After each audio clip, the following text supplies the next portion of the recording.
I don't know এর মানে কি? আই মানে হচ্ছে আমি, আমি নিজে, আমি।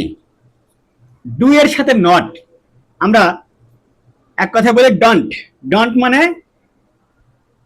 কোনো কিছু করি না, ডু মানে করা, ডন্ট মানে না করা, ঠিক আছে?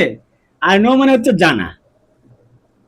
নো মানে হচ্ছে কোনো কিছু সম্পর্কে জানা, করি না, তাই না? এটা হচ্ছে করি না। তাহলে আমরা যদি নিজেদের মতো করে অর্থ করি, তাহলে আমি করি না জানা বা আমি জানা করি না, এভাবে তো হবে না। এটার সুন্দর অর্থ কি হবে? যে আমি জানি না, আমি জানি না। এখানে কিন্তু কোনো কিছু করি না মানে শুধু না, এই অর্থ ব্যবহৃত করেছে। জানি এটাই তো ভার্ব ক্রিয়া, এর সাথে শুধু না লাগাই দিলে হয়ে গেল যে ওইটা করি না। তাহলে আমি জানি না, আই ডোন্ট নো।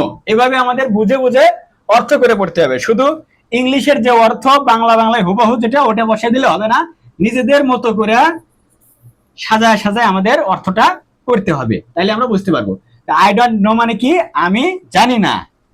শুধুমাত্র যদি আমরা এই ইংরেজির যে অর্থ হবে হুবহু বাংলা, সেটা বসিয়ে দিলে অনেক সময় নাও মিলতে পারে বা সৌন্দর্য মাধুর্যতা নাও আসতে পারে। সেক্ষেত্রে আমরা কি করব? নিজেদের মতো করে সুন্দর করে অর্থ করব। আমি জানি না, একে ইংলিশে কি বলে? I don't know.